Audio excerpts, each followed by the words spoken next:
আমার খালু ব্যবসা করার জন্য মানুষের কাছে অনেক ঋণ নিয়েছে, সেগুলোর চাপে তিনি এখন মানসিক ট্রমার মধ্যে আছেন। এক্ষেত্রে আমার খালা তার জাকাতের টাকাটা ঋণ পরিশোধের জন্য খালুকে দিতে পারবে কিনা? ভার্সিটিতে নারী শিক্ষার্থীরা গায়রে মাহরাম পুরুষের সামনে প্রেজেন্টেশন দিতে পারবে কিনা?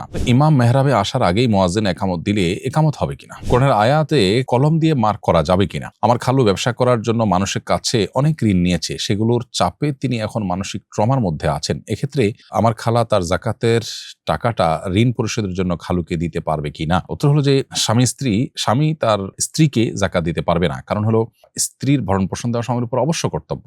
অতএব স্ত্রী তো দরিদ্র হতে পারে না যদি স্বামী সচ্ছল হয়, কারণ স্বামীর উপর তো কর্তব্যই স্ত্রীর ভরণ পোষণ দিয়ে তাকে সুস্থ স্বাভাবিকভাবে জীবনযাপন করতে ব্যবস্থা করা।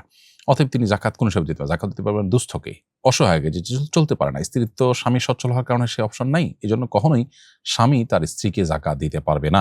তবে স্ত্রী তার স্বামীকে জাকাত দিতে পারবে কিনা, এটা নিয়ে বিতর্ক রয়েছে।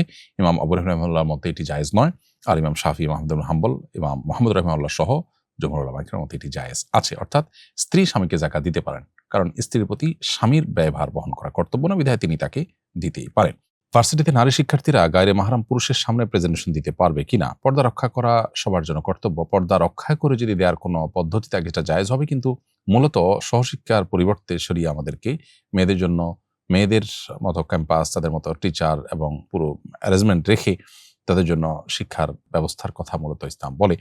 সো সেই জিনিসটা আমাদের করা উচিত। যদি কোনো কারণে এরকম করতে হয় তাহলে সেক্ষেত্রে শরিয়াই পর্দা মেনটেন করে এটি করা যেতে পারে, কিন্তু এটি ফিতনা থেকে মুক্ত হওয়া খুবই কঠিন। আর ফিতনা মুক্ত না হলে সেটি আসলে শরিয়া দৃষ্টিকোণ থেকে পুরোপুরি জায়েজ বা বিধেয় এই কথা বলা খুবই কঠিন।